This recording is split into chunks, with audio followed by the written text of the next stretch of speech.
한국 정부가 본격적으로 칼을 빼들자 캄보디아가 완전히 무너져 내리기 시작했습니다.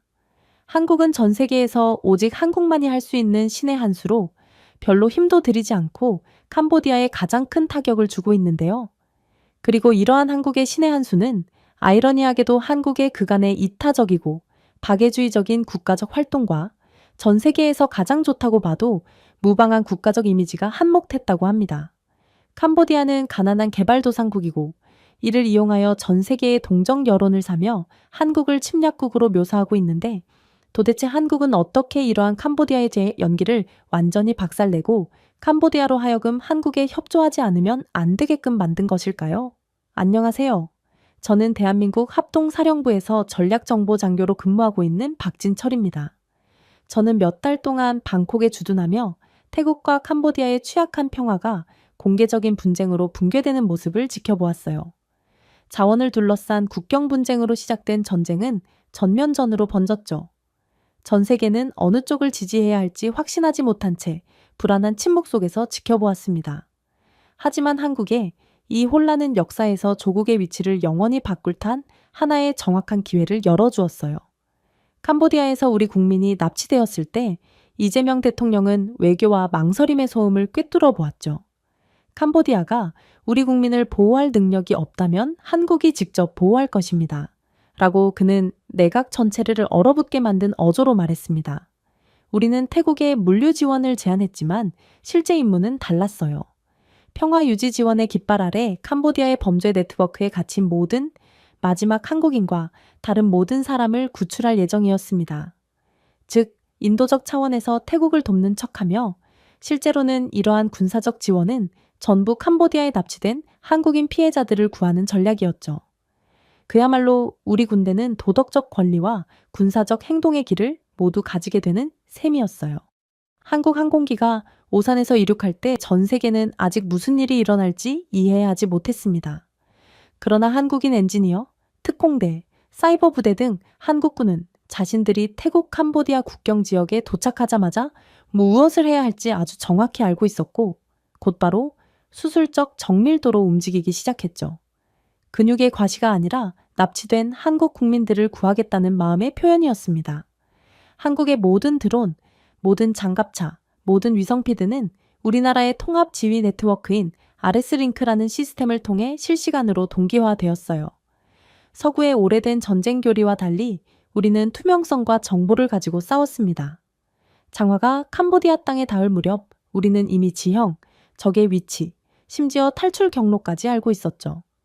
우리의 위성 기술을 비롯한 최첨단 기술력은 이미 모든 상황을 꿰뚫고 있었고 이에 대한 모든 작전을 20가지 이상 세운 상태였거든요. 물론 이러한 작전은 전부 한국이 자체 기술력으로 개발한 AI 시뮬레이션 시스템이 구상해줬죠. 세계는 곧 이것이 침공이 아니라는 사실을 깨닫게 될 것입니다. 작전은 완벽한 정확성으로 실행될 테니까요. 저는 프놈펜에서 첫 라이브 피드가 들어왔을 때 작전실 안의 침묵이 기억납니다. 혼돈이 아니라 정확함에서 기인한 자신감이었죠. 열드론이 전체 화합물을 매핑하여 심장 박동 패턴으로 인지를 식별했습니다. 군인들은 크메르어 낙서를 전술 경고로 번역하는 AI 연계바이저의 안내를 받으며 그림자 속에서 움직였습니다. 몇 분 만에 한국인, 태국인, 베트남인, 심지어 유럽인까지 포로들이 떨면서도 살아있는 채 구출되었습니다. 피해자들은 단 한 명도 다치지 않았어요. 메콩강 상공에 해가 떠오르자 임무는 이미 끝났습니다. 한 서방 언론인은 생방송에서 영화 외에도 이런 작전이 정말로 성공할 수 있는지 전혀 몰랐다 라고 속삭였습니다. 한 번은 미국 분석가들조차 이를 인정했는데 한국인들은 즉흥적으로 행동하지 않고 상황에 맞게 조율했기 때문에 불가능한 작전을 가능하게 했던 거였죠. 불과 48시간 만에 한국은 10년 동안 유엔이 할 수 없었던 일을 해냈습니다. BBC는 이를 통제된 인도주의적 개입의 대가라고 불렀어요. CNN은 새로운 권력 모델, 한국은 지배 없이 행동하는 방법을 보여준다 라는 헤드라인을 달았죠. 한때 케이팝 문화를 소프트 파워의 수치라고 조롱했던 회의적인 논평가들조차도 한국이 타의 추종을 불허하는 정확성으로 공감을 얻은 훨씬 더 깊은 나라로 진화했음을 인정하지 않을 수 없었습니다. 이 작전은 전통적인 전쟁에 비해 거의 비용이 들지 않았지만 그 영향력은 매우 컸어요. 무기를 과시했기 때문이 아니라 기술로 양심을 흔들었기 때문에 전 세계적인 찬사가 쏟아졌죠. 그러나 문제는 지금부터 시작이었습니다. 저희는 압도적인 군사작전 능력으로 문제를 완벽하게 해결했다고 생각했지만 중국 갱단에 의해 완전히 부패된 캄보디아는 여전히 한국인 납치를 눈감아주고 있었거든요. 네, 맞습니다. 두 번째 납치 사건이 시작된 것입니다. 그리고 중국 돈에 의해 완전히 매수된 캄보디아 정부는 지난 한국의 작전에서 교훈을 얻지 못하고 또다시 피해자들을 묵인하기 시작했어요. 우리의 작전으로 인해 흩어졌던 중국인 범인들, 즉 반쯤 먹은 음식과 엉킨 전선을 남기고 맨발로 정글을 탈출했던 범인들이 다시 돌아왔습니다. 이번에는 더 대담하고 잔인했어요. 피해자들은 다시 가짜 일자리 제한에 유혹되어 갇혀 중국인이 운영하는 사기 네트워크 아래 강제로 노동을 당하고 있었거든요. 남부도시 시아누크빌에서는 한때 관광 천국이었던 거리가 공포의 요새로 변했습니다. 한때 해변 조명으로 반짝이던 거리는 이제 총성으로 메아리 쳤죠. 겁에 질린 현지인들이 유출한 영상에는 전술 조끼를 입고 창고 같은 건물을 지키고 있는 중국 남성들이 중국어로 명령을 외치는 모습이 담겨 있습니다.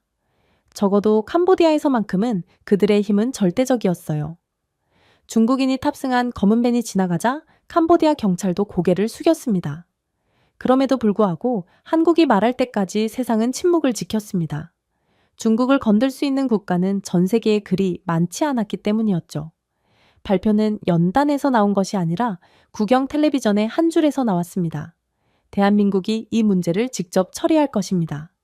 한국 정부의 12마디의 지역은 얼어붙었습니다. 방콕에서는 앵커들이 속보 대본을 통해 비틀거리며 목소리를 떨었어요.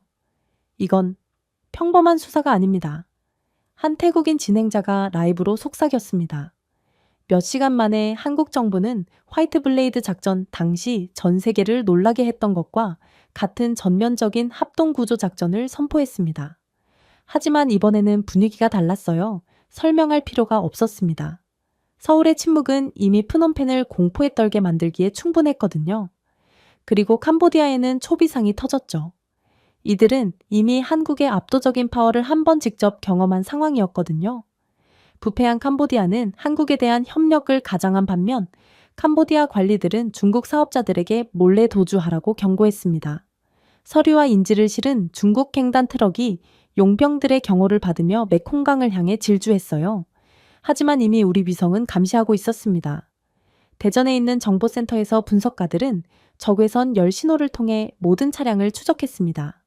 새벽 3시 한국의 지휘 드론은 인도주의적 구호 비행을 명분으로 태국의 미공개 기지에서 이륙했어요. 그들의 임무는 간단했습니다. 찾고 확인하고 구조하는 것이었죠. 몇 분 만에 서울 전쟁실로 실시간 좌표가 몰려들었습니다. 세계는 한국이 다시 이렇게 빠르게 행동할 것이라고는 예상하지 못했어요. 유엔조차도 지역 안정에 대해 같은 공허한 성명을 발표하며 주저했습니다.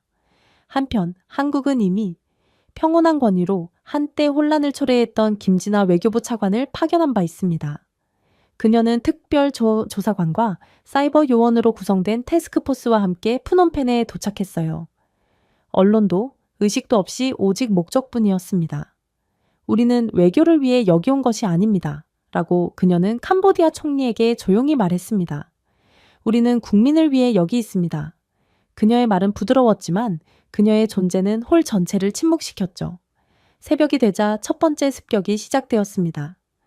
팀들은 신속하고 소리 없이 멈출 수 없는 어둠 속을 물 흐르듯 이동했어요. 한때 인간의 고통으로 가득했던 건물들은 섬뜩할 정도로 텅 빈 채로 발견되었습니다.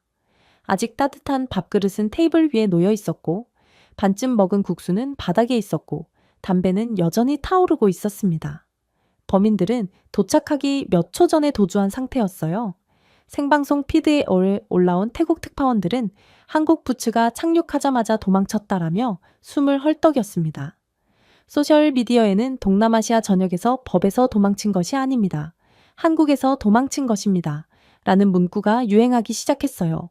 하지만 진정한 공포는 그들이 남긴 것에 있었습니다. 우리는 베트남, 인도네시아, 일본, 심지어 유럽까지 수십 개국의 여권이 쌓여있는 방으로 들어갔습니다. 한 구석에는 범죄에 사용되었던 수백 대의 휴대폰이 끝없이 윙윙거렸고 여전히 사랑하는 사람을 찾는 가족들의 전화가 걸려왔습니다. 체인, 케이블, 전기봉 등이 모두 버려진 인간학대 증거처럼 흩어져 있었어요. 우리가 붙잡은 캄보디아 경비원 한 명은 이 작전에 중국의 감독이 있었다고 속삭였습니다. 아무도 감히 쫓아올 수 없다고 하더군요. 그는 중얼거렸습니다. 동남아 국가의 국민들을 건드렸을 때까지는 정말로 그런 줄 알았어요. 하지만 한국은 차원이 다르네요. 저녁이 되자 태국 뉴스 방송국들은 이를 실제 한국 드라마가 전쟁터가 된 것이라고 불렀습니다. 서방 분석가들은 평정심을 유지하려고 노력했지만 그들조차도 변화를 감지할 수 있었죠. 중국 관영 언론은 침묵을 지켰습니다. 프놈펜 주재 베이징 대사관은 중립을 가장해 모든 언론 행사를 취소했어요. 하지만 폐쇄된 문 뒤에서 그들은 이것이 무엇을 의미하는지, 즉 동남아시아에서 중국의 통제에 대한 환상이 한국의 정밀도 아래서 무너지고 있다는 것을 알고 있었습니다. 캄보디아의 침묵은 그 자체로 고백이 되었거든요. 구조 단계는 작전보다 더 큰 규모로 바뀌었고 이는 계산이 되었습니다. 한국 수사관들은 캄보디아 관료제를 완전히 우회하여 인터폴과 아세안 태스크포스에 직접 정보를 전송했어요. 몇 시간 만에 한국 데이터 유출을 통해 부패한 경찰관, 판사, 금융인의 이름이 온라인에 공개되었습니다. 한 영국 앵커는 마치 한 나라가 다른 나라의 부패에 대해 수술을 하는 것을 보는 것과 같다라고 말하더군요. 그리고 캄보디아 정부는 저항할지 항복할지 확신하지 못한 채 마비되었습니다. 마지막 영내가 떨어졌을 때 총성은 발사되지 않았습니다.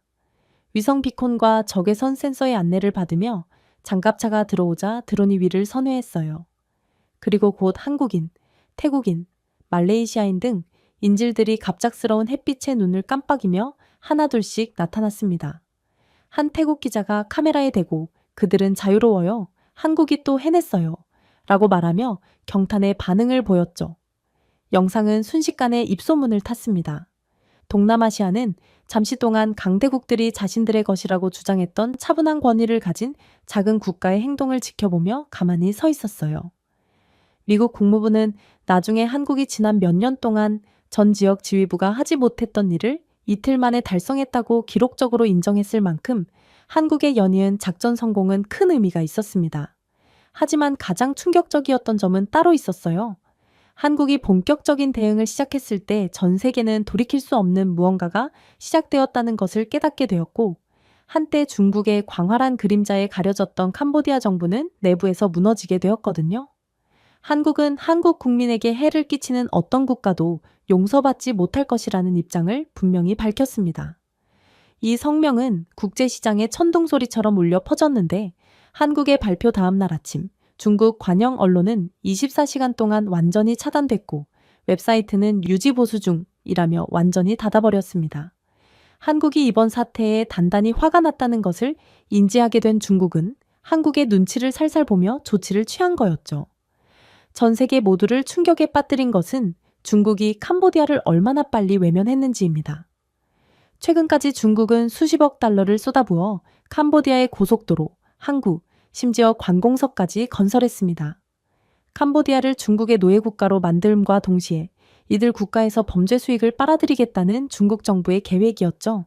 하지만 한국이 분노를 표출하는 순간 중국 외교관들은 프놈펜에서 하룻밤 사이에 사라졌습니다. 그 이유는 고통스러울 정도로 간단했어요. 중국은 더 이상 한국을 화나게 할 여유가 없었기 때문입니다. 반도체에서는 중국 AI 서버에 사용되는 칩의 72%가 한국 공급업체에서 생산되었습니다. 디스플레이 기술 분야에서는 중국 스마트폰의 85%가 구미와 차의 파주에서 제조된 패널을 사용했죠. 중국에서 가장 자랑스러운 수출품 중 하나인 전기차도 전 세계 양극재 시장의 60% 이상이 한국산 배터리 부품에 의존하고 있었습니다. 이러한 부품에 대한 접근성을 잃는 것은 불편한 일이 아니라 중국에 있어선 거의 국가 비상사태였습니다. 그러니 중국이 한국의 눈치를 보는 건 너무나도 당연했죠.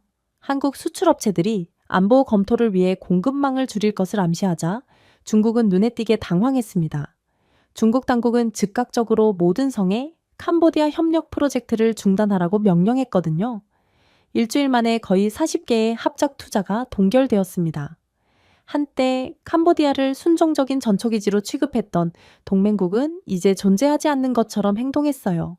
캄보디아의 든든한 뒷배였던 중국은 단 한 번의 한국의 제재로 이들의 그간에 공들였던 캄보디아 범죄 프로젝트를 전부 취소했던 셈이었죠.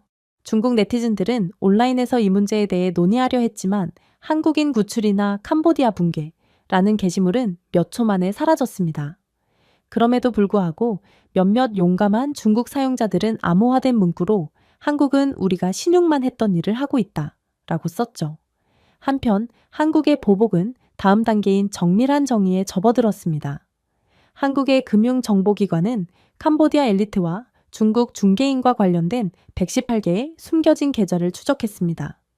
하룻밤 사이에 싱가포르, 홍콩, 두바이의 거래가 동결되었어요. 한때 68억 달러의 자산을 보유했던 프린스 그룹은 12시간 만에 유동성이 사라졌습니다. 후요네 그룹의 암호화된 지갑은 한국의 실시간 핀테크 추적 시스템을 사용하여 복호화되어 폐쇄되었습니다. 블룸버그 분석가들은 이를 현대 아시아에서 가장 깨끗한 금융 참수라고 부르더군요. 한국 관리들은 자랑하지 않고 정의는 측정 가능해야 한다. 고만 말할 뿐이었습니다. 한국의 압도적인 기술력을 통한 신속한 조치에 프놈펜에서는 즉각적인 혼란이 이어졌습니다. 일단 범죄 수익이 죄다 동결되어 사용할 수 없게 된 것도 큰 문제였는데 엎친 데 덮친 격으로 시멘트 공급 업체가 납품을 거부하면서 건설 크레인이 공중에서 멈췄거든요. 계좌 동결로 인해 자본이 죄다 마르고 금융 시스템까지 붕괴된 캄보디아에는 재앙이 시작된 것입니다.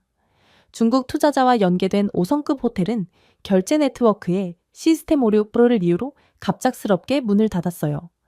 며칠 만에 캄보디아 증권거래소는 시장 가치의 37%를 잃었습니다. 수십 년간의 부패가 뿌리째 무너지는 데는 서울의 한 문단이 그 역할을 했던 셈이었어요. 한국의 사이버 보안 기술은 한 나라의 시스템 및 부패를 완전히 붕괴시킨 것이죠. 이에 서방 국가들은 조용히 사절단을 보내 한국의 제재 메커니즘을 연구해 달라고 요청했습니다. 심지어 태국의 한 최고 평론가는 이를 직설적으로 요약하기까지 하더군요. 서울에서 온 한 줄이 제국을 파괴했다. 하지만 정말로 중요한 점은 이러한 비난을 불러일으킨 진짜 공포는 이제 전 세계에 드러났다는 거였습니다. 드론 감시의 보호를 받은 한국 기자들은 버려진 영내에 들어가 실시간으로 영상을 스트리밍했습니다. 불에 탄 휴대폰, 체인, 피 묻은 벽이 화면을 가득 채웠습니다. 한국의 앵커들이 중국어로 쓰인 그래피티를 번역하자 시청자들은 숨을 헐떡였습니다. 한국인이 도착하기 전에 도망가라. 전기봉에 맞은 피해자, 온라인 라이브 스트림을 통해 판매된 여성, 암호화된 중국 채팅방을 통해 장기가 밀매되는 등 잔인함은 상상할 수 없을 정도였습니다. 단순한 범죄가 아니라 산업화된 악이었어요. 그럼에도 불구하고 이를 가능하게 한 중국인들은 이를 비즈니스라고 불렀죠. 이들은 그야말로 인간이길 포기한 집단이었던 것이었습니다. 그리고 이에 대한 증거가 쌓이면서 캄보디아 정부는 붕괴되기 시작했습니다. 장관들은 공포에 질려 사임했고 2명은 라오스로 피신했어요. 한국이 중국과 결탁했다는 증거를 포착했던 공무원들은 더 이상 나타나지 않았습니다. 한때 막강했던 이 범죄 수도는 한국인들이 도착하자마자 텅 빈 타워와 존재하지 않는 중국 은행을 광고하는 깜빡이는 광고판으로 이루어진 유령 도시로 변해버렸어요. 하지만 한국의 진짜 보복은 아직 시작도 안 된 상태였어요. 사실 한국은 캄보디아에 2번째 기회를 주었습니다. 한국 정부는 만약 캄보디아가 지금이라도 한국에 전적으로 협력하고 남겨진 한국인 피해자들을 구조하는 데 헌신적인 도움을 준다면 지금이라도 캄보디아에 대한 제재를 해소할 수 있다고 발표했어요. 그러나 중국 범죄 조직들이 벌어다 주는 돈맛을 잊을 수가 없던 캄보디아는 주제도 모르고 이러한 한국의 손길을 마다하는 결정적인 실수를 범해버렸거든요. 그리고 이에 대한 한국 정부의 조치는 매우 단호했습니다. 한국이 본격적인 방역을 결정했을 때 미사일을 발사하거나 위협을 보내지 않았어요. 그저 캄보디아에 대한 스위치를 껐을 뿐입니다. 전 세계는 이를 현대 외교에서 가장 조용한 보복이라고 불렀지만 캄보디아로서는 하늘이 무너지는 듯한 느낌을 받았죠. 사실 한국은 다른 사람들이 주저하는 것을 돕는 것으로 유명한 관대한 국가였습니다. 아시아와 아프리카 전역에 걸쳐 박수를 받지 않고 병원, 다리, 전력 시스템을 구축했습니다. 그리고 캄보디아는 그 어떤 나라보다 그 친절의 가장 큰 수혜자 중 하나였어요. 사실 한국은 전 세계에서 가장 인도주의적인 나라로 유명했는데 그 이유는 명확했어요. 이건 자부심이나 정치에서 탄생한 것이 아니었기 때문입니다. 아무것도 없다는 것이 무엇을 의미했는지 치유되지 않은 기억인 기억에서 비롯되었죠. 사실 얼마 전 한국이 지구상에서 가장 가난한 나라 중 하나였던 시절이 있었습니다. 우리의 조부모님들은 여전히 쌀 한 그릇이 사치품이었고 지프로 신발을 만들던 시절을 이야기하죠. 35년간의 일본 점령과 파괴적인 내전의 아픔을 겪은 후 한국은 폐허가 되었습니다. 1953년까지 1인당 국민소득은 $50 이하로 떨어졌는데 이는 대부분의 아프리카 식민지보다 낮은 수치였습니다. 한때 생명으로 빛났던 강은 연기와 기름으로 검게 달렸습니다. 아이들은 더 이상 이름이 없는 도시의 잔해 속에서 생존을 위해 먹이를 찾았죠. 한국의 선배님들은 분유를 구하기 위해 유엔 푸드트럭에 줄을 섰고 생존의 굴욕 속에서 어떻게든 미소를 배웠습니다. 그때 한국을 살렸던 것은 풍요가 아니라 외국의 원조였어요. 외국 국기가 찍힌 상자, 기증된 교과서, 해외에서 온 낯선 사람들의 담요 등이 존엄성을 회복하는 생명줄이었습니다. 그리고 그 감사함은 우리의 국가 DNA의 일부가 되었어요. 마침내 세계가 한국을 내려다보는 것을 멈췄을 때 한국은 이때의 기억을 잊지 않고 결코 뒤를 돌아보는 것을 멈추지 않았습니다. 우리는 이름도 힘도 목소리도 없었을 때 도움을 준 사람들의 얼굴을 기억했습니다. 그래서 오늘날 우리는 의무가 아니라 공감의 마음으로 고통받는 사람들에게 도움을 보낸 거였죠. 1960년대에는 맨손과 신념으로 나라의 변혁이 시작되었습니다. 수백만 명의 시민이 새마을 운동에 동참하여 돌로 마을을 재건했고 종종 추운 겨울을 함께 보내며 결연한 의지로 일했습니다. 그 결과 한 세대만의 쌀 부족은 쌀 수출로 이어졌죠. 공장은 밭을 대체했고 교실은 한때 촛불로 공부하던 아이들로 가득 찼습니다. 그리고 이제 한때 원조를 받던 땅이 세계 10위의 경제대국이 되었습니다. 그리고 그 기적이 현실이 되었을 때 한국인들은 성공이 공유되지 않으면 아무 의미가 없다는 것을 알았죠. 그래서 한국은 전 세계의 가난한 국가들을 도우며 박애주의를 계속해서 실현하는 거였습니다. 전 세계적으로 한국의 이름은 955 트럭의 통이 아니라 한때 아무것도 갖지 못했던 사람들의 마음에 새겨져 있습니다. 이 작은 나라가 얼마나 많은 것을 주는지 아는 사람은 거의 없지만 꼭 해야 해서가 아니라 기억하기 때문에 한국은 계속해서 베풀고 있죠. 한국은 지난 10년 동안 한국은 120개 이상의 개발도상국에 인도적 지원을 제공했으며 코이카와 긴급 구호 프로그램을 통해 36억 달러 이상을 기부했습니다. 하지만 진실은 숫자에 있는 것이 아니라 희망이 사라지기 전에 도움이 도착한 조용한 순간에 있었죠. 저는 태풍 하이엔 이후 필리핀에서 찍힌 이미지가 아직도 기억납니다. 마을 전체가 평평해졌고 학교는 먼지로 변했으며 아이들은 맨발로 잔해 속을 헤매고 있었죠. 그런데 대부분의 국가에서 회의가 끝나기 전에 한국 응급팀은 이미 타클로반에서 물품을 내리고 있었습니다. 한국은 이동식 병원을 세우고 직접 지붕을 재건했으며 카메라가 떠난 후에도 몇 달 동안이나 머물며 도움을 베풀었어요. 현지인들은 그들에게 조용한 형제라는 별명을 붙였습니다. 한 생존자는 기자에게 우리가 아무도 믿지 않을 때 그들이 왔다 라고 말했죠. 2015년 지진으로 산이 무너졌을 때 네팔에서도 마찬가지였습니다. 한국 구조견들은 기계도 고장난 잔해 속을 샅샅이 뒤졌습니다. 그리고 생존자들이 발견되었을 때 상처를 감싸며 이제 안전합니다 라고 속삭인 사람은 한국 의사들이었죠. 아프리카에서 한국의 존재감은 덜 극적이지만 그만큼 깊었습니다. 탄자니아와 가나에서는 한국 엔지니어들이 설계한 태양광 발전 워터펌프가 현재 25만 명이 넘는 마을 주민들에게 깨끗한 물을 공급하고 있습니다. 이 시스템은 간단하고 지속 가능하며 현지 소유를 위해 구축되어 엔지니어들이 마을 주민들에게 직접 물을 관리하는 방법을 가르칩니다. 탄자니아의 한 노인은 인터뷰에서 한국은 물만 준 것이 아닙니다 라고 말했습니다. 여러분은 우리에게 존엄성을 주었습니다 라고 말하며 눈시울을 붉히더군요. 같은 기술이 이제 아프리카 20개국에 퍼져 잊혀진 사막을 푸른 들판으로 바꾸고 있죠.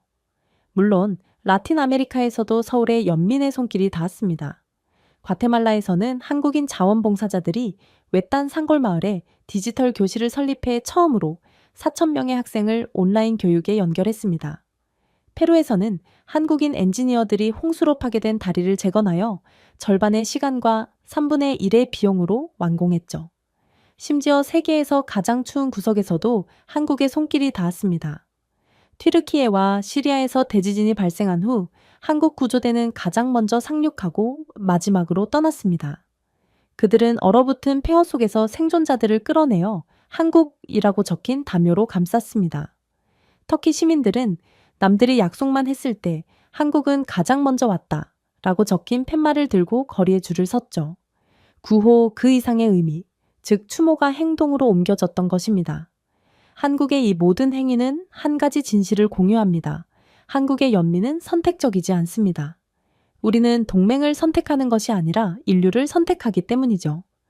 우리의 기술, 규율은 자부심의 방패가 아니라 목적의 도구입니다.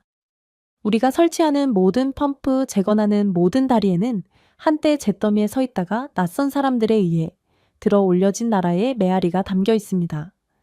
그렇기 때문에 우리는 권력을 과시하기 위해서가 아니라 한때 우리를 구해준 빛을 앞으로 전달하기 위해 힘을 바치는 거였죠. 하지만 캄보디아는 그 중에서도 한국의 가장 많은 인도적 지원을 받은 국가인데 그런 국가가 아낌없이 주는 나무의 역할을 수행하던 한국의 뒤통수를 때린 것입니다. 사실 캄보디아의 도로, 전력망, 수도 시스템 등 국가 인프라의 거의 38%가 한국 엔지니어들에 의해 설계, 자금 조달 또는 유지 관리되었습니다. 수년 동안 프놈펜은 이 조용한 파트너십을 누려왔어요. 하지만 한국이 납치된 자국민의 안전한 귀환을 요청하자 캄보디아 정부는 이를 거부했습니다. 그들은 자국을 평화로운 관광 국가라고 주장하며 한국의 우려를 과잉 대응이라고 일축했습니다. 그것이 그들이 저지른 마지막 실수였죠. 48시간 만에 한국과학기술정책연구원은 캄보디아의 모든 협력 프로젝트를 중단한다고 발표했습니다. 그중 가장 큰 규모는 캄보디아 가정의 약 27%에게 깨끗한 물을 공급하는 메콩 물 지속 가능성 이니셔티브였습니다. 단순한 원조 프로젝트가 아니라 그들의 생명줄이었어요. 한국 엔지니어들은 AI 기반 유량 모니터링을 통해 오염이 확산되기 전에 오염을 감지하는 첨단 역과 시스템을 도입했습니다. 이 시스템은 2019년 도입 이후 콜레라 발생을 83% 줄이고 농촌 지방의 농업 수확량을 2배로 늘렸습니다. 하지만 하룻밤 사이에 한국 감독과 관련된 모든 파이프라인이 가동 중단되었어요. 펌프가 완전히 멈췄습니다. 저수지 센서가 깜빡였어요. 이에 대해 캄보디아 내부의 반응은 즉각적이고 가슴 아픈 일이었어요. 한때 한국 덕분에 깨끗한 물의 날을 기념할 수 있게 되었던 마을들은 수도꼭지가 말라버렸습니다. 프놈펜 교회에는 주민들이 뜨거운 햇볕 아래 플라스틱 양동이를 들고 빈 분수대에 줄을 섰죠. 현지 관계자는 생방송 라디오에서 이제 누가 진정으로 우리의 삶을 만들었는지 깨달았습니다. 라고 인정했습니다. 소셜 미디어에는 한국 엔지니어들에게 감사하는 글이 가득했고 캡션은 간단하지만 충격적이었어요. 우리는 당신의 도움을 당연하게 여겼습니다. 캄보디아 국민들은 처음으로 정부가 아닌 한국의 기여의 깊이를 이해하기 시작했습니다. 그 이면에는 경제적 타격이 더욱 컸어요. 한국의 물 관리 회사들은 캄보디아 국가 관계 장비의 62% 이상을 공급했는데 갑작스러운 철수로 인해 몇 주 만에 4억 1천만 달러 상당의 농작물이 실패했거든요. 전력 부문도 더 이상 나아지지 않았습니다. 사실 한국의 스마트 그리드 시스템은 한때 캄보디아 전력 공급량의 40%를 안정시키고 있었거든요. 그런데 서울이 유지보수 계약을 중단하자 정전 사태가 프놈펜에서 시엠립까지 번졌습니다. 공장이 폐쇄되고 병원에서 전기가 공급되며 인터넷 회선이 몇 시간마다 꺼졌어요. 한국이 조치를 취하자마자 외국인 투자자들은 캄보디아를 1980년대로 돌아간 국가라며 직원들을 대피시키기 시작했습니다. 캄보디아 정부는 완전히 패닉에 빠졌어요. 장관들은 서울에 긴급 서한을 보내 원상복구를 간청했습니다. 하지만 한국은 그들의 호소에 대해 납치된 시민들을 먼저 돌려보내라 는 한 줄로 맞섰습니다. 그 말은 차갑고 자비가 없었죠. 한국은 배신을 한 상대에게 소리치지 않았습니다. 그저 기다렸을 뿐이었죠. 그리고 한국 정도 되는 강력한 나라가 국제 외교에서 침묵을 선택했다는 것은 처벌보다 더 클 수 있었습니다. 특히나 캄보디아처럼 한국의 모든 것을 전적으로 의존하던 국가로서는 그 침묵이 참을 수 없을 정도였죠. 한편 전 세계는 경악의 눈초리로 지켜보았습니다. 일본과 태국 신문은 평화로운 한국의 힘이라는 제목의 사설을 일면에 게재했습니다. 서방 평론가들은 한국의 결정을 도덕공학의 걸작이라고 묘사했어요. 심지어 유엔도 무력과 혼란 없이는 다른 어떤 나라도 그렇게 정확한 압력을 가할 수 없다는 것을 조용히 인정했습니다.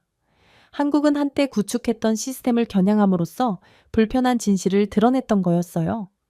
그건 바로 자비는 철수했을 때 가장 강력한 무기라는 거였습니다. 그날 저녁, 저는 메콩 델타에서 촬영한 영상을 본 기억이 납니다. 한 캄보디아 소녀가 마른 운하 옆에 서서 기자와 이야기할 때 목소리를 떨더군요.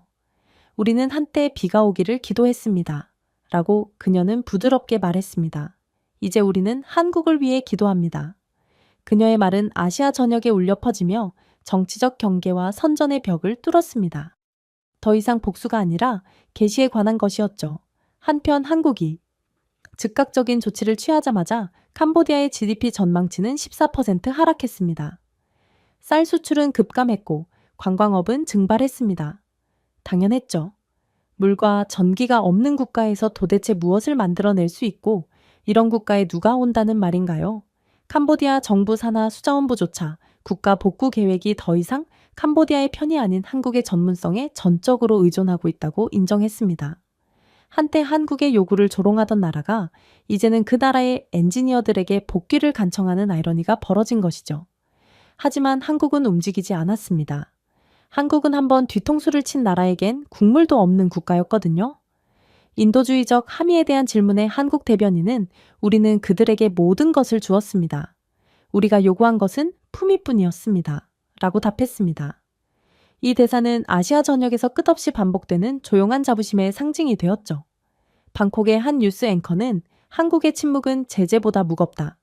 태국이 한국과 똑같이 행동했다면 캄보디아조차 콧방귀도 안 뀌었을 것이라고 감탄했습니다.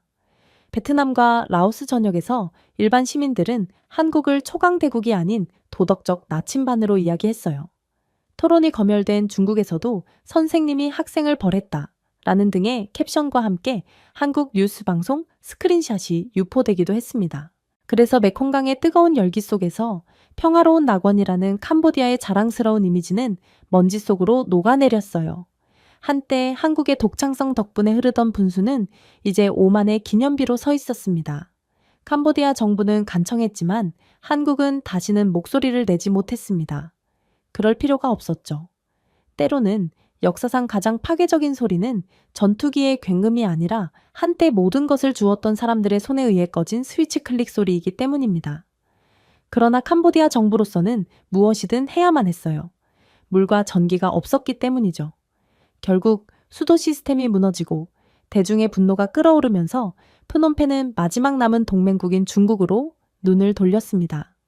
외교적 백채널을 통해 비밀 서한이 오갔습니다. 한국 정보국이 탐지한 메시지는 간단했어요. 한국이 버린 시스템을 복구할 수 있도록 도와주세요. 중국은 연민보다는 자부심을 위해 즉시 수락했습니다. 사실 이건 중국 입장에서 보면 중국 기술이 한국의 기술과 맞먹을 수 있다는 것을 증명할 수 있는 기회였거든요. 하지만 엔지니어링을 이해한 모든 사람은 중국의 원조로 분장한 것은 곧 재앙이라는 사실을 알고 있었습니다. 단 이틀 만에 중국은 국영 언론에서 자랑스럽게 국가 최고의 엔지니어라고 부르는 장비를 파견했습니다. 이들은 빨간색 재킷을 맞춰 입고 간신히 이해할 수 있는 녹슨 파이프라인 옆에서 카메라를 향해 포즈를 취했습니다. 그들의 첫 번째 조치는 한국산 센서를 현지 생산 대체품으로 교체하는 거였어요. 24시간 만에 프놈펜의 모든 주요 파이프라인은 동기화가 끊겼습니다. 한국이 설치한 1리터의 10분의 1에 달하는 정확한 인공지능 유량 조절기는 수동 보정이 필요한 아날로그 미터로 교체되었죠. 하지만 중국은 한국에 비한다면 상당한 저품질의 기술을 사용했음에도 여전히 물은 흐르지 않았어요.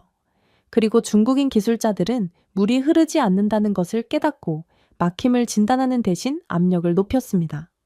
그 결과 6개의 주요 파이프가 동시에 터져 처리되지 않은 물로 동네 전체가 침수되는 등 즉각적이고 장관의 상황이 펼쳐졌어요.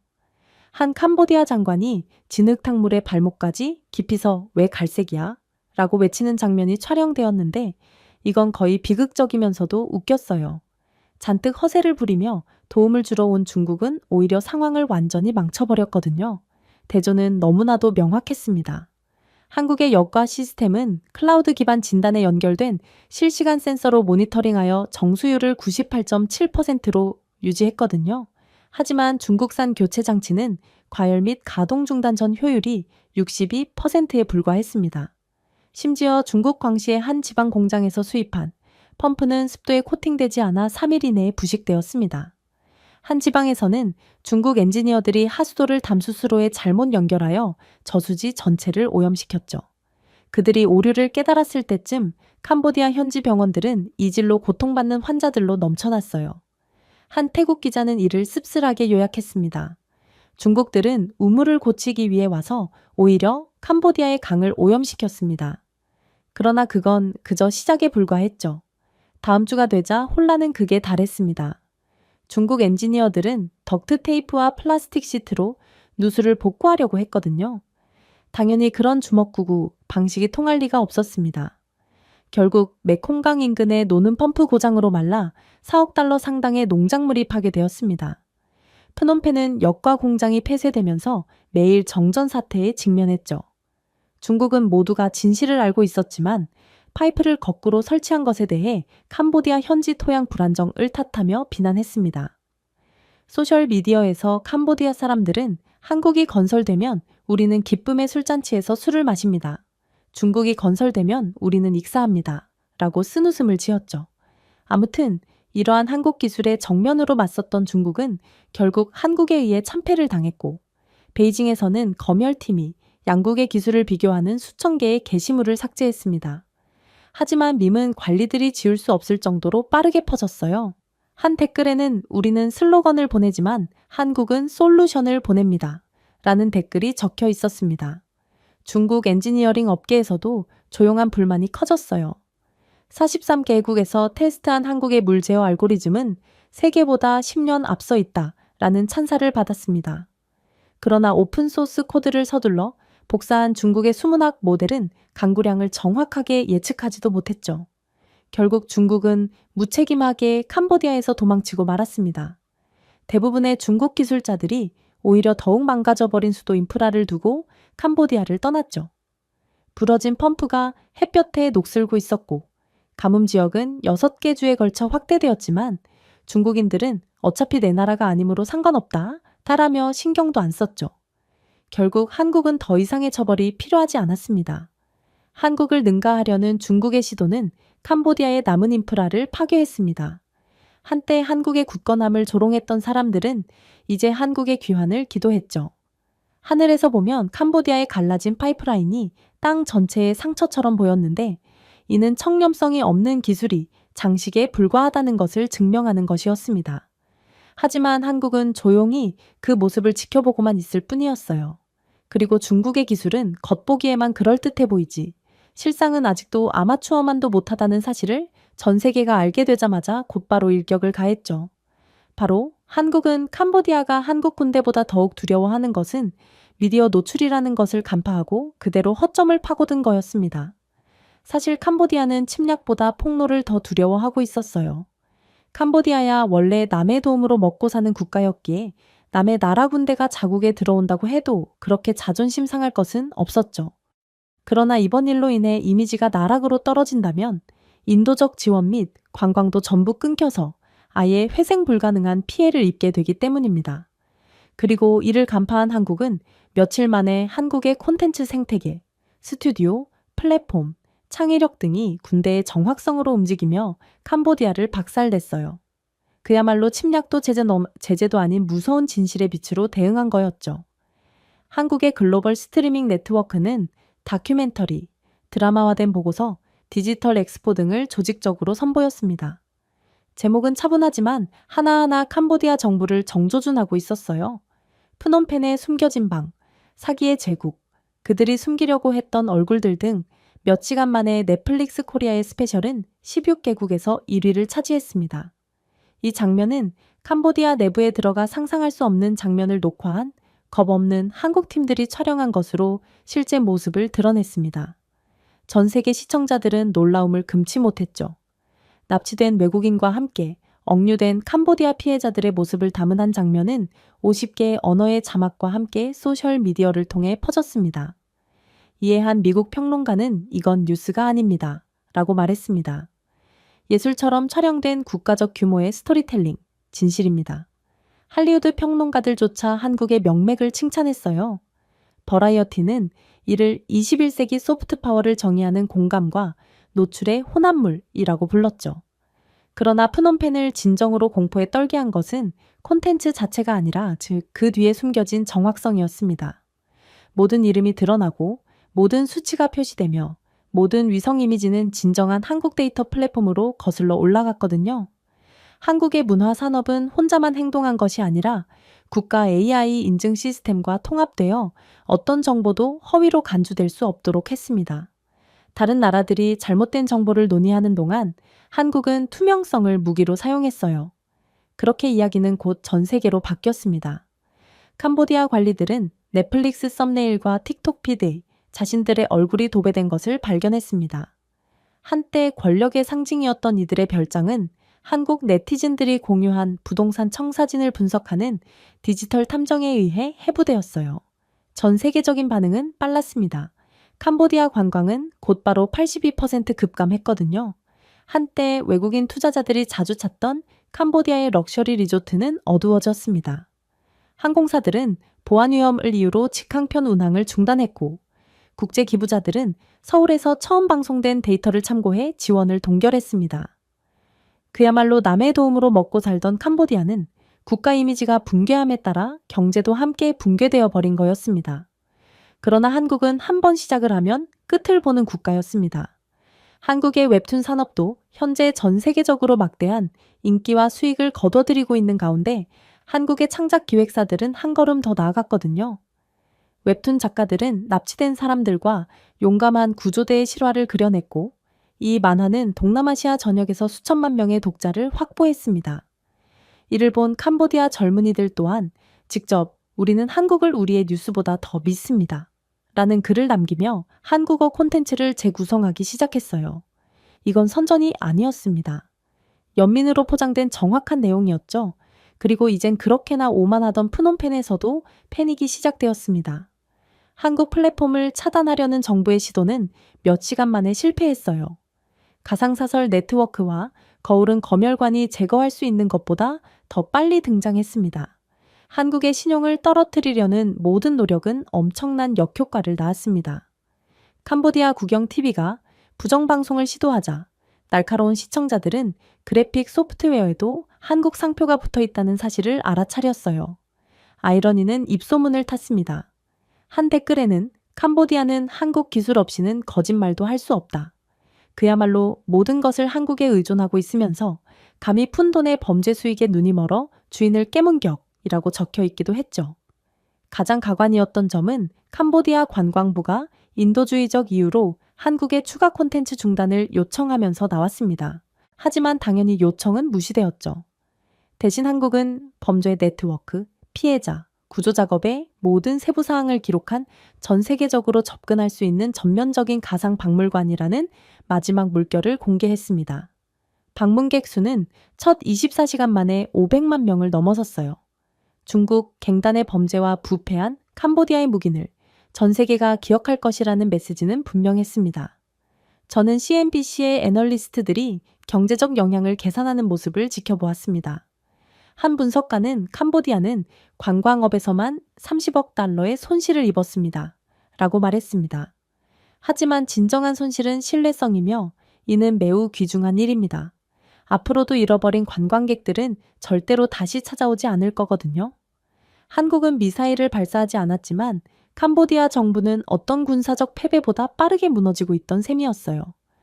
그 명성은 서사적 정확성에 의해 산산조각 났고 그 비밀은 방화벽으로는 담을 수 없는 한국의 창의성을 통해 드러났습니다. 뉴스룸에 서서 저는 뭔가 특별한 것을 목격하고 있다는 것을 깨달았어요.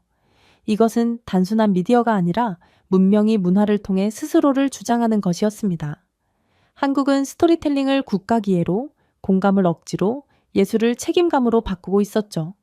한때 잿더미에서 재건된 한국은 권력이 어떤 모습일지 막 재정의했을 뿐입니다. 이게 바로 문화 강국이 가진 강력한 파워이자 전 세계 아무도 감히 하지 못하지만 오직 한국만이 할 수 있는 강력한 한 수였어요. 물론 캄보디아는 믿을 건 중국밖에 없다는 일념에 필사적으로 베이징을 방문했습니다. 그들은 항상 그랬던 것처럼 강력한 후원자가 자신들을 구해줄 것이라고 믿었죠. 몇 시간 만에 중국 관리들은 캄보디아의 이미지를 회복하기 위한 캠페인을 약속했습니다. 중국은 한국의 문화를 자신들의 것이라고 하도 우겨대던 차였고 이참에 한국의 문화적 영향력을 꺾고 자신들이 아시아 넘버원으로 올라서고자 했거든요. 하지만 이러한 중국의 승인에도 불구하고 캄보디아에 도착한 것은 도움이 아니라 굴욕이었어요. 한국의 글로벌 방송은 정확하게 진실을 드러냈지만 중국은 공개 몇 분 만에 전 세계가 조롱하는 어설픈 선전쇼로 대응할 뿐이었죠. 첫 번째 시도는 베이징 국영 네트워크인 CGTN에서 이루어졌습니다. 캄보디아 정부를 옹호하고 외국의 잘못된 정보를 비난하는 다큐멘터리를 방영했습니다. 그러나 대본은 너무도 어색했고 연기는 고통스러울 정도로 억지스러웠으며 그래픽은 2005년 비디오 게임에서 나온 것처럼 보였습니다. 결국 전 세계의 비난을 받으며 동영상이 삭제되었죠. 다음은 중국의 디지털 공세였습니다. 밤새 수천 개의 가짜 소셜 미디어 계정이 등장하여 트위터, 웨이보, 틱톡에 캄보디아 평화, 페이크 코리안 뉴스와 같은 해시태그가 넘쳐났습니다. 하지만 이 게시물은 말도 안 되는 문법 오류, 저품질 AI로 인한 과장된 얼굴, 문법상 말이 안 되는 어색한 구호로 가득 찼습니다. 전 세계 사용자들은 스팸을 빠르게 알아차리고 이를 밈으로 만들었죠. 중국은 또한 엔터테인먼트 산업을 소프트 파워에 활용하려고 노력했습니다. 캄보디아와 중국을 고귀한 파트너로 묘사하기 위해 아시아의 진정한 친구들이라는 애국 드라마를 제작했거든요. 그러나 이 드라마의 예고편에는 편집으로 렌더링된 어색한 캄보디아 사원과 현지 이름을 잘못 발음하는 배우들이 등장했습니다. 결과는 치명적이었죠. 중국 플랫폼의 시청률은 10점 만점에 1.2점 이하로 떨어졌습니다. 시청자들은 감정이나 영혼이 없는 한국 드라마의 나쁜 패러디에 비유했습니다. 그야말로 중국산 콘텐츠는 한국산의 저품질 가짜 버전이라는 거였죠. 이에 대한 경제적인 역효과는 끔찍했습니다. 중국은 실패한 이미지 회복 캠페인에 거의 4억 달러를 쏟아부었습니다. 하지만 캄보디아의 신뢰도를 높이는 대신 전 세계적인 웃음을 불러일으켰죠. 선전 실패에 놀란 해외 투자자들은 캄보디아 시장에서 12억 달러를 추가로 인출했습니다. 서방 기관들이 캄보디아를 정치적으로 불안정하다라고 평가하면서 관광업은 30% 추가로 감소했습니다. 심지어 중국 여행사들도 캄보디아를 주요 목적지에서 조용히 철수시켰어요. 물론 중국도 괜히 한국에 대항하다가 중국 콘텐츠는 여전히 한국의 발끝에도 못 미친다는 것을 전 세계적으로 홍보나 하는 꼴이 되었고 결국 이들은 이번에도 무책임하게 캄보디아에서 도망치고 말았죠. 결국 중국의 모든 지원은 오히려 손해로 작용했습니다. 중국의 캄보디아를 방어하려는 모든 시도는 오히려 캄보디아의 부패와 불명예를 더욱 심화시켰습니다. 한국 언론은 공감으로 진실을 폭로했지만 중국의 선전은 오만함으로 거짓말을 묻어버린 것과 대조적이었죠. 한쪽은 신뢰를 쌓고 다른 쪽은 신뢰를 파괴했습니다. 그야말로 캄보디아는 중국이 자신들의 든든한 뒷배라고 생각했지만 현실은 오히려 자신들 스스로를 파괴하는 존재일 뿐이었던 거였죠. 저는 한때 중국의 편을 든 선택을 자랑스러워했던 캄보디아의 지도자들이 침묵 속으로 사라지는 모습을 보면서 이것이 빛과 그림자의 차이라는 것을 깨달았습니다. 한국은 진실을 밝혀냈어요. 하지만 중국은 빛을 모방하려 했을 뿐이고 그 과정에서 진정으로 얼마나 어두운지 드러났습니다. 이게 바로 중국이 절대로 양지에 설 수 없는 국가인 이유였죠. 하지만 캄보디아는 그럼에도 여전히 중국을 믿었습니다. 사실 어찌 보면 이들 입장에서는 어쩔 수 없는 선택이었죠. 캄보디아의 모든 쓸모있는 토지와 항구는 사실상 중국에 귀속되어 있었기 때문입니다. 중국은 캄보디아에 막대한 자금을 빌려주는 대가로 캄보디아의 영해 및 영토를 담보로 잡았고, 당연히 중국의 각종 방해 공작 때문에 캄보디아는 중국의 돈을 갚지 못해서 이러한 모든 이권을 빼앗겼거든요. 그리고 중국이 이러한 담보를 미끼로 캄보디아를 협박하자 캄보디아는 어쩔 수 없이 계속해서 한국에 협조하지 않겠다는 태도를 보인 것입니다. 하지만 아무튼 캄보디아는 한국이 아닌 중국을 선택했고, 결국 한국은 더 이상 사과를 기다리지 않았습니다. 한국은 행동에 나섰죠. 한국 정부는 곧바로 한국 국민의 사기, 납치, 인신매매와 관련된 모든 캄보디아 범죄 네트워크에 대한 전국적인 금융 제재를 발표했습니다. 그리고 한국의 이러한 결정은 번개처럼 맞았죠. 몇 시간 만에 법무부와 금융위원회는 글로벌 은행 네트워크와 협력하여 운영을 시작했습니다.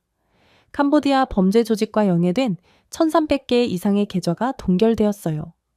총 가치는 4억 2천만 달러로 추산되었는데, 이는 한때 공무원 뇌물, 가짜 콜센터 건설, 프놈펜의 호화 리조트 자금 조달에 사용된 불법 자금이었어요. 역시나 이러한 신속하고 정확한 자금 동결은 전 세계에서 한국밖에 못하는 조치였어요. 한국금융정보원은 AI와 블록체인 분석을 기반으로 한 실시간 모니터링 플랫폼을 사용하여 송금 후 0.7초 이내에 불법 거래를 추적했는데, 애초에 금융계에서 이 정도 수준의 AI 기술력을 상용화한 국가 자체가 한국밖에 없었거든요. 한국은 북한 및 중국의 사이버 공격에 대응하기 위해 전 세계 최초이자 유일하게 이러한 막강한 기술을 갖추게 되었기 때문입니다. 그야말로 중국과 캄보디아는 상대를 완전히 잘못 고른 셈이었죠. 결국 해질녘이 되자 캄보디아의 모든 주요 중국 갱단은 자금 접근이 완전히 끊겼습니다. 그리고 프린스 그룹과 후이온의 그룹이라는 두 대기업이 첫 번째 공식 표적이 되었죠. 카지노와 핀테크 플랫폼을 통해 범죄 수익을 세탁했다는 혐의를 오랫동안 받아온 이들 기업은 한국이 칼을 빼들자마자 하루아침에 전체 재무 구조가 무너졌습니다. 한국이 먼저 시작하자 국제결제 네트워크는 이들의 디지털 신분증을 차단하고 부동산 자산을 잠그고 싱가포르와 런던의 파트너 은행들이 문을 닫았는데, 이러한 나비 효과로 단 48시간 만에 두 회사는 21억 달러 이상의 가치 손실을 입게 되었죠. 한국은 캄보디아 경제를 폭격한 것이 아니라 단순히 플러그를 뽑았을 뿐임에도 이들은 산산조각이 나버린 것입니다. 물론 한국은 단순히 우연히 이러한 결과를 낸 것이 아니었어요. 이러한 한국의 정확성 뒤에는 한국의 기술적 기반이 있었거든요. 한때 사이버 범죄와 싸우기 위해 설계된 한국의 금융망은 세계에서 가장 정교한 시스템 중 하나로 발전했습니다. 이 시스템은 0.3초 이내에 불법 암호화폐의 움직임을 파악하고 170개 관할권에서 동시에 동결할 수 있었죠. 다른 어떤 나라도 이러한 영향력을 갖추지 못했습니다. 미국과 유럽 규제 당국조차 금융 정의의 새로운 모델이라며 한국의 기술 지원을 요청했을 만큼 이번에 한국이 최초로 자신들의 기술력을 만천에 공개하자 한국에 대한 러브콜은 전 세계에서 쏟아지게 되었습니다. 이제 푸놈펜에서는 공황이 들불처럼 번졌어요. 한때 한국의 인내심을 조롱하던 부패 관료들은 이제 자산이 얼어붙고 계좌가 텅 빈 상황에 직면했습니다. 사기 작전으로 은밀하게 이익을 얻었던 장관들은 갑자기 파산했죠. 한 캄보디아 신문은 정부 내부자들이 생존을 위해 가족 보석을 팔고 있다라고 보도했을 정도로 한국은 콧바람 한 번에 부패 캄보디아 세력들을 완전히 붕괴시켰습니다. 캄보디아의 재정마비는 일주일 만에 세수가 38% 급감했고 국가통화인 리엘화는 20년 만에 최저치로 떨어졌어요. 캄보디아에 대한 국제 외교가 전부 실패한 상황에서 오직 한국의 제재만큼은 성공을 거둔 셈이었죠. 부패는 이제 캄보디아 내부에서 스스로를 잡아먹게 된 것입니다. 하지만 더욱 충격적인 점은 따로 있었어요. 동시에 한국의 국제적 영향력은 피해를 증폭시켰거든요. 유럽연합, 일본, 호주는 며칠 만에 한국의 조사를 글로벌 공조의 청사진으로 꼽으며 정책을 조율했습니다. 결국 캄보디아는 글로벌 채널을 한 푼도 움직일 수 없는 고립된 자신을 발견하게 되었죠. 저는 전 세계적으로 벌어지는 반응을 지켜보았습니다.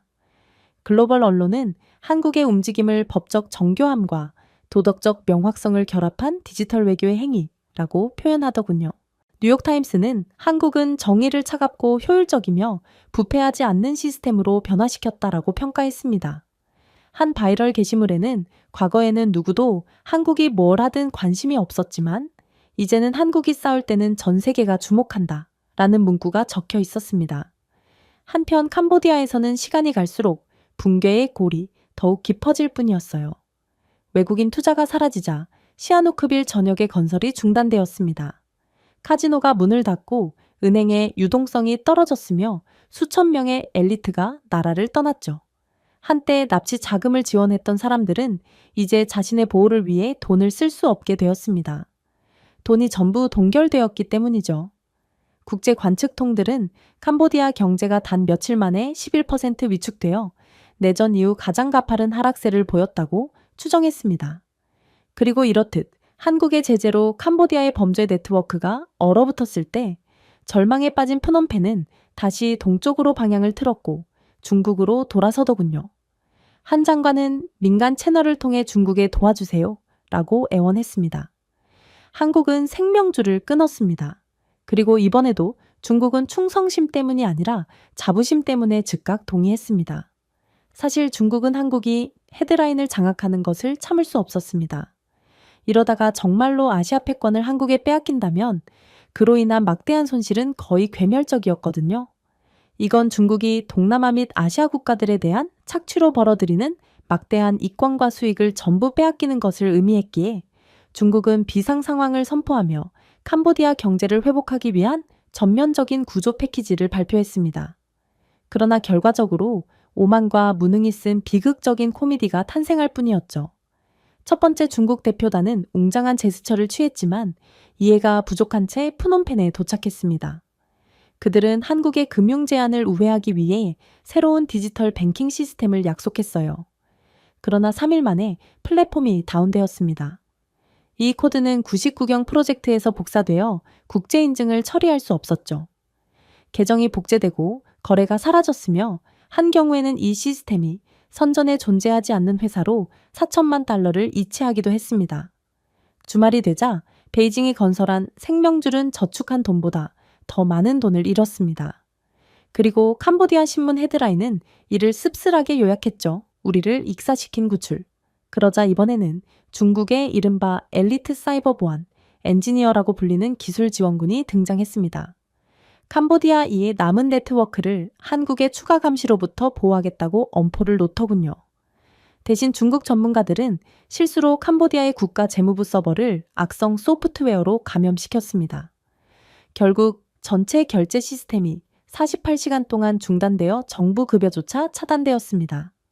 이에 전 세계적인 웃음소리가 이어졌어요. 한국의 사이버 기술은 형편없고 그런 과대평가받고 있는 한국을 부셔버리겠다더니 오히려 중국은 불안정한 기술력 때문에 이른바 팀킬을 하고 있었거든요. 물론 중국은 전 세계가 지켜보는 앞에서 개망신을 당하고 싶지 않았습니다. 그래서 어떻게 해서든 결과를 보여주기 위해 발버둥을 쳤죠. 하지만 그들이 손을 댈수록 캄보디아의 붕괴는 더욱 심화되었을 뿐이었어요. 중국의 다음 행보는 약속했던 캄보디아에 대한 디지털 인프라 업그레이드였는데 중국 계약업체들은 AI 데이터 센터라는 라벨이 붙은 수천 대의 데스크톱 컴퓨터를 자랑스럽게 들고 도착했습니다. 그러나 그건 대부분 불법 복제된 윈도우 XP를 실행하는 중고 사무실 유닛이었습니다. 캄보디아 관리들이 부팅을 시도하자 중국 온라인 카지노의 팝업 광고에서 한 화면이 멈췄습니다. 다른 화면은 과열되면서 발화하고 연기가 났죠. 하지만 베이징 대변인은 우리의 디지털 협력은 여전히 강력하다라고 선언하며 눈 가리고 아웅할 뿐이었습니다. 한국의 분석가들은 이러한 상황을 믿기지 않는 듯 안타까운 표정으로 지켜보았습니다. 한 전략가는 이건 캄보디아를 재건하는 것이 아닙니다. 라고 말했습니다. 그들은 캄보디아를 쓰레기통에 묻고 있습니다. 중국 상무부가 캄보디아 은행에 대규모 현금 투입을 발표했을 때는 실패는 더욱 터무니없는 수준에 이르렀죠. 한국의 제재로 동결된 계좌에 돈을 넣었거든요. 48시간 동안 캄보디아 관리들은 계좌가 동결된 사실도 깨닫지 못했어요. 결국 그들은 새로운 투자를 기념하기 위해 카메라 앞에서 빈 은행 명세서를 흔들며 텔레비전으로 중계된 기념식을 열었습니다. 수많은 카메라 앞에서 사용할 수도 없는 계좌에 돈을 넣은 중국이었기에 캄보디아와 중국 모두 그냥 돈을 날려버린 꼴이었습니다. 결국 캄보디아 경제는 중국의 도움으로 더욱 빠르게 붕괴되었습니다. 수입품 가격은 70% 급등했습니다. 리에라는 달러 대비 25% 더 하락했죠. 중국 대출로 자금을 조달한 공장은 대금이 반등하면서 멈췄습니다.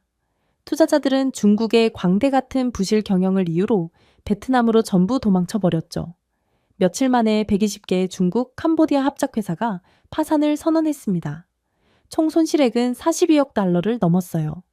아이러니하게도 캄보디아에 파견된 중국 노동자들조차 임금 미지급을 요구하며 시위를 벌였습니다. 그러나 중국 정부는 같은 중국인들에게도 사기를 치려는지 캄보디아에 파견된 중국인 기술자들에 대한 임금을 지불하지 않으며 프로젝트가 실패했으니 돈을 지급할 수 없다는 믿기지 않는 반응만을 보일 뿐이었죠. 대사관은 이들을 침묵시키려 했지만 영상은 한국 언론팀으로부터 배운 현지 언론인들이 촬영하고 자막을 달아 입소문을 탔습니다. 혼란이 커지자 중국은 책임을 전가하려 했어요.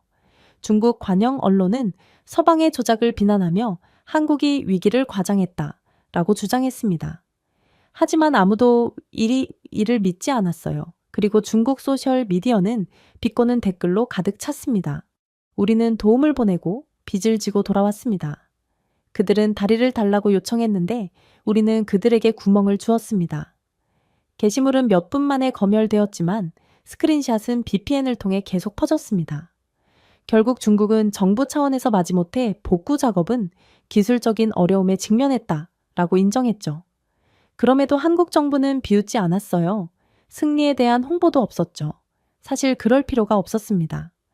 데이터가 스스로를 말해주었거든요.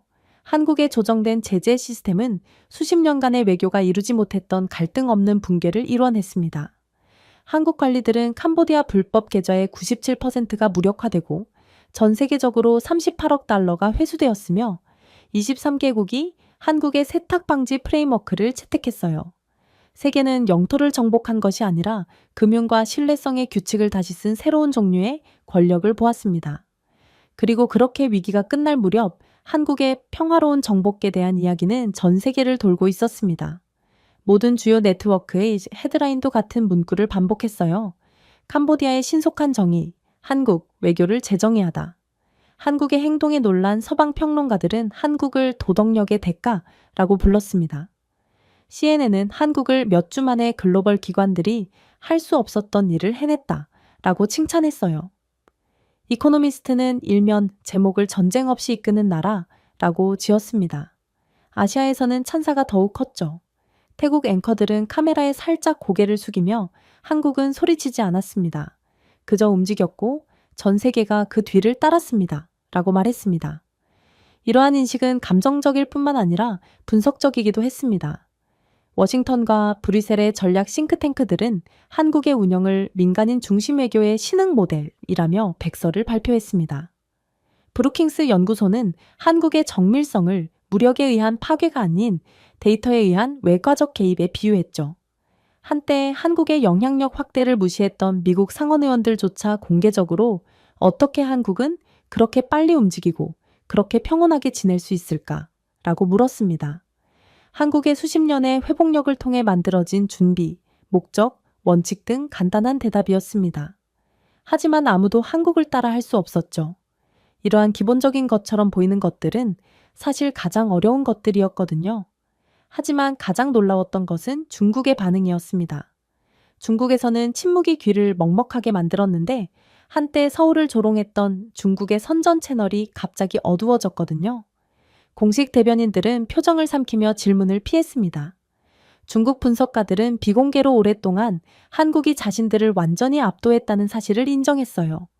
한 고위 고문은 결국 한국이 중국과의 대리전에서 승리했다라고 말했습니다. 그리고 결국 프놈펜 붕괴 이후 며칠 동안 중국 투자자들은 캄보디아를 조용히 떠나 일주일 만에 80억 달러 상당의 자산을 매각했습니다. 화물선은 하룻밤 사이에 시아누크빌에서 출항하여 유령 항구를 남겼죠. 캄보디아는 드디어 완전히 혼자가 되어버린 것입니다.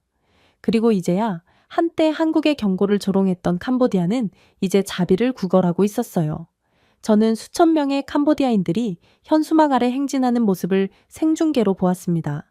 우리는 중국의 거짓말이 아니라 한국의 시스템을 원합니다. 라고 적힌 현수막 아래 행진하는 장면을 보았죠. 양수기가 고장나고 병원이 문을 닫고 관공서가 어두워지는 동안 그들의 구호는 수도 전역에 울려 퍼졌습니다.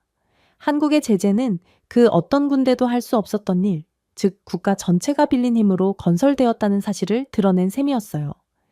결국 한때 도전적이었던 캄보디아 총리는 서울의 대화, 회복, 용서를 구하는 비밀 메시지를 보냈습니다. 하지만 한국의 답변은 짧고 흔들림이 없었죠. 먼저 우리 국민을 돌려보내세요. 한 문장으로 모든 것이 바뀌었습니다. 48시간 만에 캄보디아는 완전한 항복을 발표했습니다. 프놈펜에서는 정부가 납치된 모든 한국인을 석방하고 한국에 감독해 모든 관련 네트워크를 해체하겠다고 선언하는 기자회견이 서둘러 열렸어요.